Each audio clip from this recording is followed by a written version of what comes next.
আয়াত 2 ইয়ালামু মা ইয়ালিজু ফিল আরদি ওয়ামা ইয়াখরুজু মিনহা ওয়ামা ইয়ানজিলু মিনাস সামাই ওয়ামা ইয়ারুজু ফিহা ওয়াহুয়ার রহিমুল গফুর।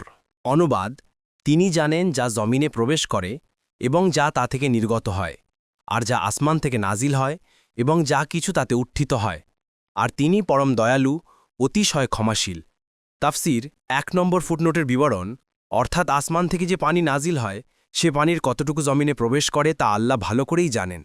যেমন অন্য আয়াতে আল্লাহ বলেন, আপনি কি দেখেন না আল্লাহ আকাশ হতে বাড়ি বর্ষণ করেন, অতঃপর তা ভূমিতে নির্বাররূপে প্রবাহিত করেন, তারপর তা দ্বারা বিবিধ বর্ণের ফসল উৎপন্ন করেন, তারপর তা শুকিয়ে যায়। সূরা জুমার 21। 2 নম্বর ফুটনোটের বিবরণ, জামিন থেকে যা নির্গত হয়, যেমন উদ্ভিদ, খনিজ সম্পদ, পানি, আর আসমান থেকে যা নাজিল হয়, যেমন বৃষ্টির পানি, ফেরিস্তাগণ, কিতাবাদি, আকাশে যা উত্থিত হয়, যেমন ফেরিস্তাগণ, মানুষের আমল। তিনি বান্দাদের প্রতি দয়ালু বলেই তাদের অপরাধের কারণে তাদের ওপর দ্রুত শাস্তি নাজিল করেন না। যারা তার কাছে তাওবা করবে তিনি তাদেরকে ক্ষমা করে দেন। মুয়াস্সার।